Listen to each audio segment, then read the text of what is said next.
აფხაზეთის მთავრობის 2026 წლის რესპუბლიკური ბიუჯეტი დამატებით 10%-ით იზრდება და ჯამში 50 მილიონ ლარზე მეც მიაღწევს. ასევე მნიშვნელოვნად 39%-მდე იზრდება პროგრამული ნაწილის დაფინანსებაც. სიახლის შესახებ აფხაზეთის ავტონომიური რესპუბლიკის მთავრობის თავმჯდომარე გიორგი ჯინჭარაძემ აფხაზეთის მთავრობის დღევანდელ სხდომაზე განაცხადა, სადაც ბიუჯეტში დაგეგმილ უპრეცედენტო ზრდაზე ისაუბრა. დაგეგმილი ცვლილება ორიენტირებულია აფხაზეთიდან დევნილი მოსახლეობის სოციალური მხარდაჭერის გაძლიერებაზე, ჯანდაცვისა და განათლების ხელმისაწვდომობის ზრდაზე, დევნილთა ინფრასტრუქტურულ საჭიროებებზე და ეკონომიკური საქმიანობის მხარდაჭერაზე.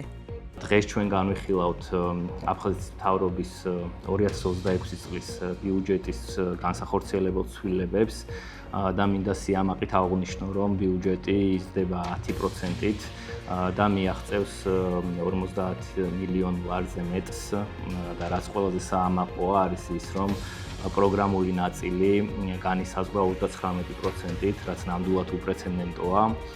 ყოველივე ეს კი გულისხმობს მეტ მხარდაჭერით ღონისძიებებს ჩვენი დევნილი მოსახლეობის კუთხით.